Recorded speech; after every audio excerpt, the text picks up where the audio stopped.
They would report it in the media, cryptic phrase, the calm before the storm. It seemed related to Rocket Man, his term. Kim Jong-un. In terms of him having ICBM capability, nuclear capability, firing missiles over Japan, our ally, threatening Guam, and potentially maybe being able to reach the United States, continental United States, with a nuclear weapon. At some point, this is going to come to a head. What was the calm before the storm? We can't let this to go on. We just can't. Now, you can say what you want. This should have been handled 25 years ago. It should have been handled 20 years ago and 10 years ago and 5 years ago. It should have been handled by numerous, not just Obama, but certainly President Obama should have taken care of it. Now it's at a point where it's very, very far advanced. Something has to be done. We can't allow this to happen. Now, China's been very helpful, I think, you know, who knows? They seem to be very helpful. They cut off banking to North Korea. That's something they've never done before. They've cut down, way down on the fuel, and a lot of other things. We're going to see what happens. But we cannot allow this to happen. This should have been taken care of long ago. Clinton gave them billions of dollars, gave them lots of other things, and before the contract, the ink was dry on the contract, they were already starting again with the missiles and with the nuclear, frankly. So we are in a position, look, we're very strong. I'm building up the military like nobody's ever seen. We're close to $800 billion in spending. Sean, I don't know if you know, but the military, our military was totally, you know, really depleted. You look around and you see what's going on. You take a look at what we're buying right now with the jet fighters and all of the equipment we're buying. And, you know, it's two things, really. It is jobs, and that's far less important. But we build the greatest military equipment in the world. We have missiles that can knock out a missile in the air 97% of the time. And if you send two of them, it's going to get knocked out. Is it fair to say if he keeps firing missiles, that's going to end? Well, I don't want to say anything. I don't want to say anything. I'm just telling you, I don't want to talk about it because, you know, all these people, they talk. I remember with Mosul, and, you know, I use this all the time with Mosul. We are going to be attacking Mosul in 4 months. We're attacking Mosul in 3 months. I say, why do they keep saying it? Attack, do it, or don't do it, or whatever. But they kept talking about it. And by the way, it turned out to be hell on wheels. It was hard because they were so totally prepared. And I'm not saying I'm doing anything, and I'm not saying I'm not. But we shouldn't be talking about it. Calm before the storm, you're not going to talk about that either? No, I don't talk about it. No. Iran, it was interesting. It was interesting. Bill Clinton, when he made the deal with Kim Jong-un's father, Kim Jong-il, he actually said, this is a good deal for the American people. It was not. It seems the same mistake was made with President Obama and the Iranian deal. There's reports you will decertify this. You can also pull out of it. John Bolton suggesting you just pull out completely. Why decertify and not just scrap it? Well, you can do both, to be honest with you. You can do both. You can decertify and then... I know exactly what I'm going to do, but I can't give it away tonight. But I'm going to be announcing it very shortly. But, why not, right? But I will. I mean, there's no secret.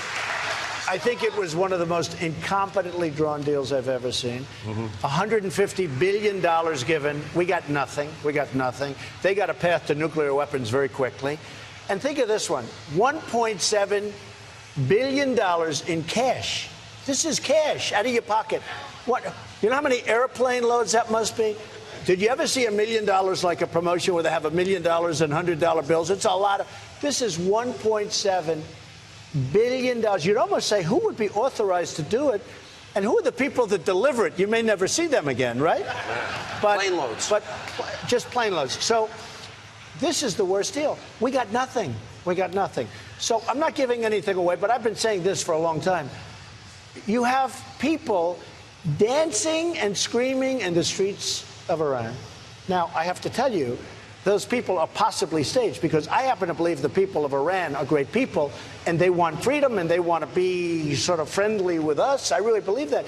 But they're dancing in the streets and they're singing Death to America, and Kerry's out there negotiating a deal and giving up every single point.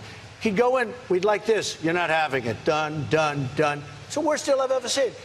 Whether it's countrywide or any other wide, There is no worse deal. So we will see what happens pretty soon. A lot of people are guessing, but maybe there's not so much guessing. But it was an incompetently drawn deal. Look, it's a very bad deal. I'm not saying anything different tonight that I have been saying for 2 years. Yeah. It's a horrible, horrible embarrassment to our country. And we did it out of weakness when actually we had great strength. Let me ask you about immigration. You came up with a 70-point plan. There was fear after you had met with Pelosi and Schumer and you were talking about DACA. One of the things I've always noticed is we always get the tax increase, we never get the spending cuts. You always get the consideration on immigration, you never get the wall built. Part of it is there will be, you said, no deal on DACA unless, of course, we're going to end chain migration. You're going to build a wall that's going to be see-through now, so the... Well, it may be. We're looking. Yeah. We right now have built 5 prototypes. They just are going up, and some of them are already finished. And I will say, they're really looking good. They're really looking good. And our country needs it. We need it not only for people, but we need it for the drugs that are pouring into our country. I mean, we have drugs that are pouring into our country, so we don't have a choice. And, you know, you can say what you want. Yeah. I was with Bibi Netanyahu of Israel, and he was saying, Donald, the wall works. Believe me. They had an open border that was like a sieve. People just poured in. He said 99.9% of the people now, it's stopped. Nobody gets in. Nobody gets in. The wall has to be built. It has to be built. A properly built, constructed, designed wall, high, not a little fence like they'd have. They had walls that were so low trucks would drive over them. It was easier to drive over it than to take it down. Can you believe it? Okay. So no amnesty. No, the wall, no amnesty. No amnesty. No chain migration.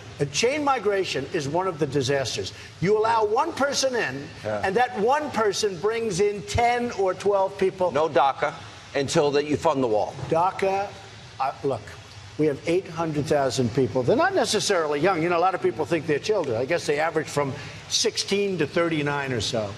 But a lot of these people are in the military. They have jobs. They have this, that. I fully understand it. But if we're going to do something, we have to get something in return. And what I want is tremendous border regulation. I want the wall, and we're going to get other things. And we're going to see if we can work something out. Now, whether or not we do, I don't know. But it would be wonderful to solve the DACA problem. And by the way, even my most conservative, hardline friends in the Republican Party would really like to be able to solve 800,000 people. And honestly, these people went through a lot because most of them went through our system. Many of them don't speak the language of their country because they've never been to their country. So we are going to try and solve that. But if we're going to solve that, we want a wall and we want great border security. Thank you. God bless you. And God bless America.